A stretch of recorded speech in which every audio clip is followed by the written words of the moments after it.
Curry nagtrending ang stats tuwing Pasko. Pistons, kaya pala hirap manalo. Walang asintado. Grabe na ang kasaysayan ni Luka. Jaime Jaquez Jr., superstar in the making.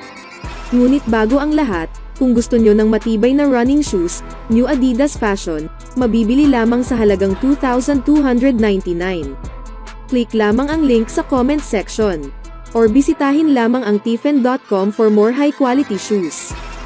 Sa season, na kung saan si Luka Doncic ay nakitang gumawa ng iilang listahan sa kanyang kasaysayan matapos ang labang pinaglaruan nito. Siya ay muli itong ginawa during sa laban ng Dallas Mavericks sa Christmas Day game laban sa Phoenix Suns ngayong araw sa Footprint Center. Bago pa man niya pinasok ang laban, si Luka ay kakailanganin lamang ang 11 points para ma-reach ang 10,000 points para sa kanyang career. Matapos nga nitong nakapagtala ng 39 points triple-double sa pagkapanalo ng Dallas over sa San Antonio Spurs. Ngayon naman, matapos rin silang natalo sa bahay, laban kay Luka at ng company sa Game 7, noong 2022 Western Conference Finals sa Footprint Center. Ang Suns ay nakitang isinulat muli ang history book. Dahil ayon sa NBA Communications, si Luka ay naging 4th player sa NBA history na umiskor ng at least 50 points game sa Christmas Day. Si Luka ay nakapag-shoot ng 15 out of 25 sa field, at naging perfect sa 12-12 sa free throw line. Siya rin ay dumagdag ng 6 rebounds, 14 assists, 4 na steals at mayroong 3 blocks. Na ayon pa nga kay Luka, ito ay nakakatuwa para sa akin. Kung sakaling magagawa mong may pasok ang bawat shooting, ang lahat sa loob ng gym ay magiging matahimik. Kaya ito ang the best feeling sa buong mundo. Sa kabilang balita naman mga kaibigan, habang napa-extend ng Miami Heat ang kanilang winning streak sa 3 games, matapos nga nilang tinalo ang Philadelphia 76ers sa Christmas Day. Ang main highlight sa laban na ito ay ang rookie na si Jaime Jaquez Jr. na siyang umiskor ng career-high 31 points at nakapagkolekta ng 10 rebounds. Matapos ang laban, ang Heat head coach na si Erik Spoelstra at Jaquez sa kanyang sarili, ay nagsalita patungkol sa kanyang naging performance. Ang comparison sa pagitan ni Jaquez at sa Miami star na si Jimmy Butler ay unti-unti nang nakikilala sa mga iilang panahon ngayon. Ngunit dinagdag, na ang aspeto sa listahan ay mismong ginawa ni Erik Spoelstra. Siya ay inamin matapos ang laban, na hindi ito gumagawa ng kahit anumang single play para kay Jaquez sa second half. Ngunit nahanap ang sarili sa napakaraming daan para makagawa ng impact at makakuha ng basket, isang bagay na madali ring nagagawa ni Jimmy Butler. Naayon pa nga kay Erik Spoelstra, ito ay very similar, kung sakaling sasabihin mo ang bagay na ito patungkol kay Jimmy. Hindi mo ito magagawa kasama itong si Jimmy, ngunit, literal na magagawa niyang maglaro sa buong laban, habang hindi hawak ang bola at nakakahanap ng daan para kumuha ng 20 point, kahit na walang play ang ginagawa sa kanya. Kung sakaling hahamunin mo ito, at ang lahat ng mga plays sa pagitan nito, mas lalo niyang magagawa ng maayos ang lahat. Ano nga ba ang eksaktong susi para kay Jaquez? Siya ay sinabi sa media matapos ang laban, na ito ay ang rebounding at makapasok sa transition, makakahanap ka ng avenues para makaapekto sa contest. Na para kay Jaquez, tanging sa pag-rebound, alam nito, na ito ay napakalaking emphasis sa scouting report. Sila ay great rebounding team, kaya kailangan naming tapatan iyon, ayon kay Jaquez. Patuloy nito, kaya kailangan kong maglagay ng diin, para makakuha ng iilang rebounds sa loob. Kung makukuha mo ang boards, hindi mo na kailangang gumawa ng play para sa iyo, dahil nakuha mo na ang ball transition. Kaya kailangan mo na lang hanapin ang daan para makagawa ng impact sa laban sa maraming paraan. Si Jaquez at Spoelstra ay napag-usapan ang patungkol sa star-studding performance.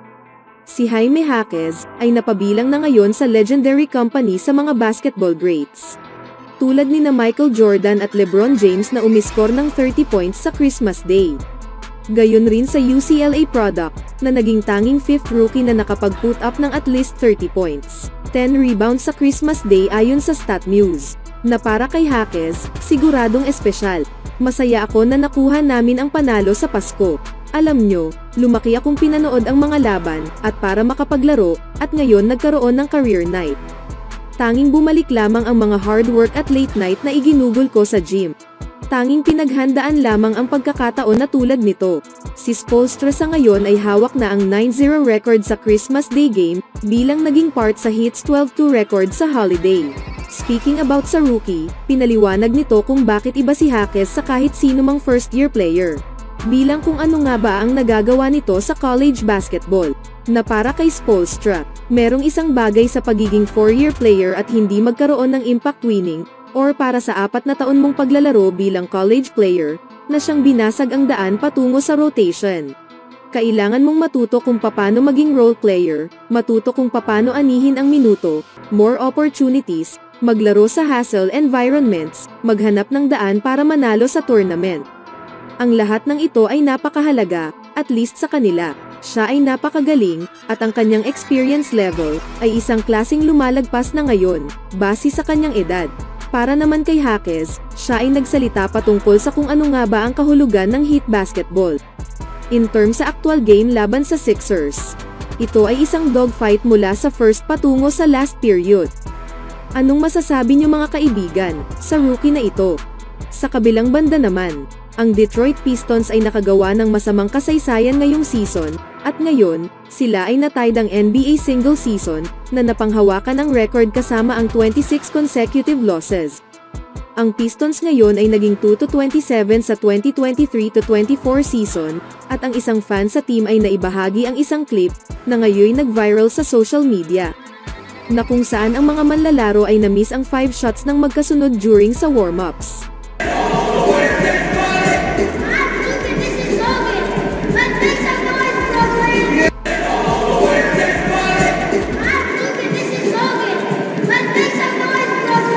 Anong masasabi nyo dito mga kaibigan?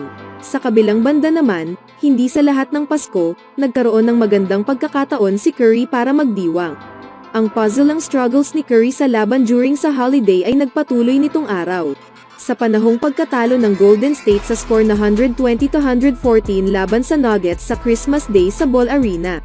Na kung saan ang veteranong point guard ay nakapagtala ng 18 points, sa kanyang 7 of 21 shooting mula sa field, na may 3 of 13 shooting mula sa 3-point area. Ito ay ligtas sabihin na ito ay hindi tipikal na numero para kay Curry, ngunit malungkot isipin na ang Christmas performance ng 2-time MVP ay hindi na pala bago. Sa katunayan, noong 2010 gumawa ito ng 4 points na may 2 of 15 field goals. Noong 2010 gumawa siya ng 4 points sa kanyang 2 of 15 field goals, noong 2011 nakapagtala ng 4 points sa kanyang 2 of 12 field goals. Noong 2013 nagkaroon siya ng 15 points sa kanyang 5 of 17 field goals, noong 2014 nakapagtala ng 14 points sa kanyang 5 of 12 shooting. Noong 2015 nagkaroon ng 19 points sa kanyang 6 of 15 field goals, noong 2016 nakapagtala ng 15 points sa kanyang 4 of 11 field goals. Noong 2018 gumawa ng 15 points sa kanyang 5 of 17 field goals, noong 2020 nagkaroon ng 19 points sa kanyang 6 of 17 field goals. Noong 2020 nagkaroon ng 19 points sa kanyang 6 of 17 field goals. Noong 2021 gumawa ng 30 points sa kanyang 10 of 27 field goals at noong 2023 na may 18 points sa kanyang 7 of 21 field goals.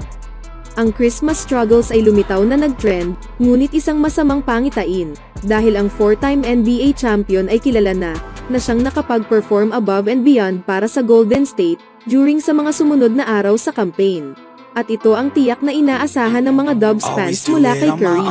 So I gotta get through it, and the only thing I know is to love what I'm doing. Never give up, never slow, till I finally prove it. Never listen to the no's, I just wanna keep moving.